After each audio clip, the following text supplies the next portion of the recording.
Now, when we're talking, as I mentioned that, do you see the conflict of interest? There was also a former independent senator, Mr. Small, who said he was an independent senator, swear on the Bible and jump on the PNM board of Nikwan, whatever you're saying. But it's very interesting. The editorial of the Newsday speaks of R.A.G. Armour's litany of errors.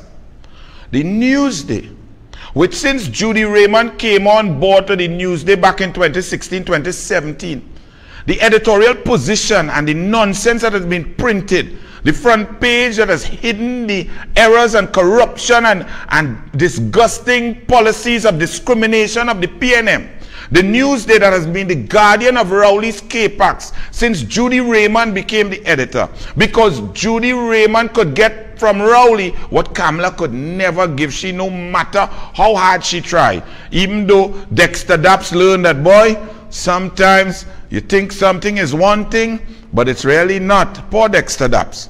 But let me get back, I digress. The Newsday is now talking about Reginald Armour issue, and it's talking about the conflict of interest. Now, don't choke if you are eating something. You have a sahina in your mouth, you're eating corn soup, you know, and you have a little barbecue chicken. Don't choke. This is the Newsday. Judy Raymond. R.A.G. Armour's litany of errors. The saying is well known, justice must not only be done, but must be seen to be done. But this is not just an aphorism that happens to summarize one of the basic prerequisites of justice. It is actually the law. The saying comes from the 1923 case of Rex versus Sussex Justices. In that case, a man alleged a group of judges who convicted him of a traffic offense had acted improperly because someone who was in the deliberation room when they decided the case was linked to the lawyers prosecuting him. That person was not a fellow judge, nor was he even a lawyer. The person who had the conflict was a lowly clerk.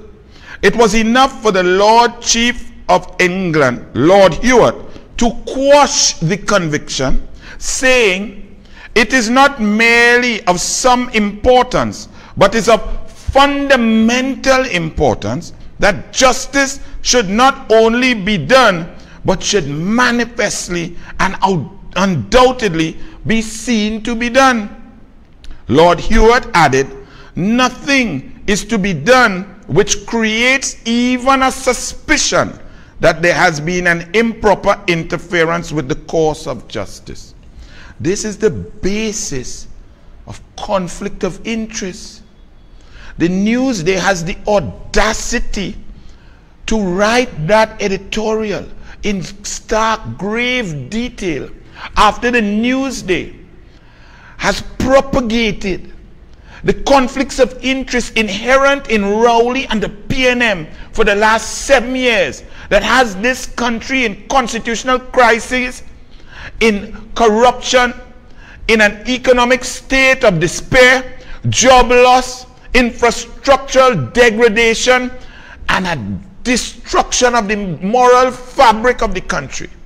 So think about this. The Newsday is saying, which is true, that a conflict of interest, even a slight appearance or suspicion of the conflict of interest, brings justice, peace, bread, propriety, corporate governance. All of these tenets of good governance stem from the conflict of interest principle.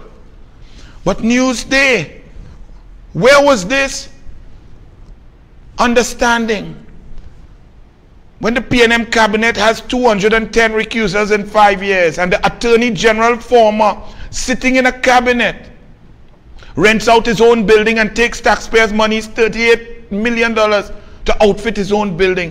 Where was that understanding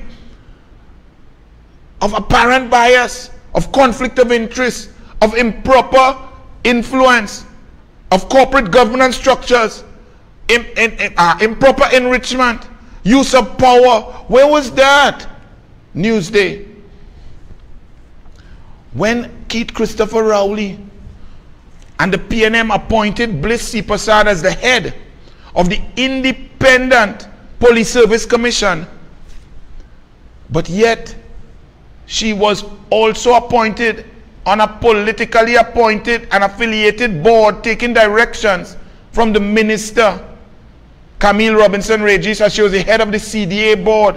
When Rudal Munilal brought up that point sometime back in 2018 or 19 in the Parliament Newsday, you weren't aware of conflicts of interest.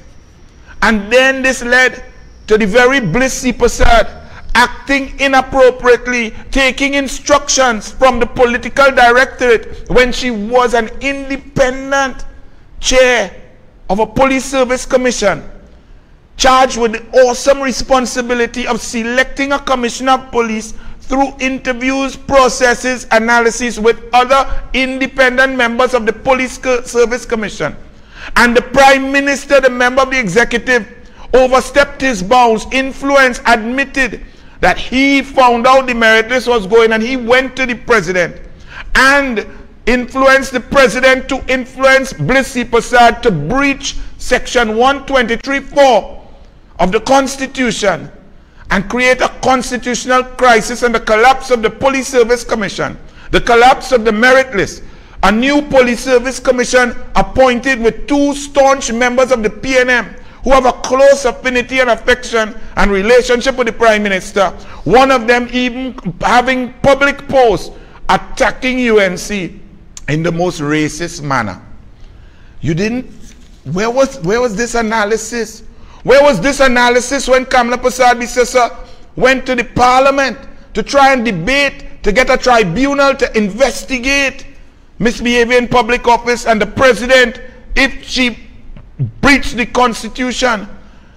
And the sister of Bliss C. Prasad sat down in there and took part in the decision, justice, took part in a decision to vote against the tribunal to research and investigate and look into the actions of her very sister. Where was this editorial then? Where was this clear understanding of conflicts of interest? In these 47 conflicts of interest here, where was it? Conflicts of interest involving other independent senators, Senator Vera being on a PNM board, Foster Cummins in charge of credit unions. How can Foster Cummins be in charge of credit unions when he and the credit unions have questions to answer? The gutting of the procurement legislation, and an independent senator having a business relationship in Tobago. Where is these? Remember, look what you're saying. Just the mere minuscule suggestion of a possibility of ability to influence, quash the decision since 1923, and is the benchmark and the standard for conflict of interest. But all of these, when Bridget Annie said George rules against a motion dealing with her husband's management of Paria, where was this precise, concise analysis Newsday?